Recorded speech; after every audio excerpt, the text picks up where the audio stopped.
ইতিহাসের দীর্ঘতম ফাইনালের সাক্ষী হল ময়মনসিংহবাসী। জেলা স্টেডিয়ামে নাটকীয়তায় ভরপুর শ্বাসরুদ্ধকর ফেডারেশন কাপের এই ফাইনালে টাই ব্রেকারে আবাহনীকে ৫-৩ গোলে হারিয়ে শিরোপা জয়ের উল্লাসে মাতে বসুন্ধরা কিংস।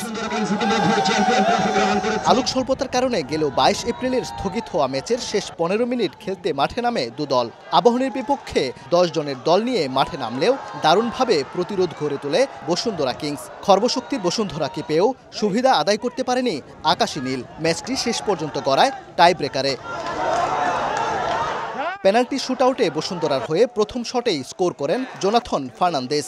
রাফায়েল অগস্তুর গোলে সমতায় ফেরে আবাহনী। দ্বিতীয় শটে মোরসালিন কিংসের হয়ে স্কোর করলেও ব্যর্থ হয়েছেন এমেকা। তার তড়িঘড়ি করে নেওয়া শট নিদারুণ দক্ষতায় রুখে দেন মেহেদী হাসান শ্রাবণ। আবাহনী বসুন্ধরা ম্যাচ, সেখানে হট্টগোল হবে না তা কি করে হয়? তৃতীয় শটে তপুর গোলে ৩-১ এগিয়ে যায় বসুন্ধরা কিংস। পরের শট মিরাজুল নিতে গেলেই বাধে বিপত্তি।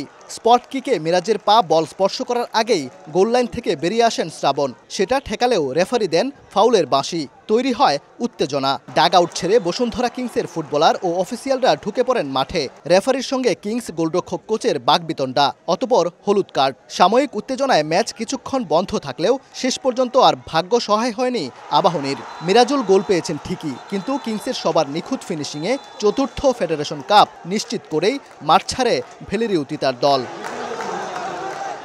ওবায়দুল হক, সময় সংবাদ, ময়মনসিংহ।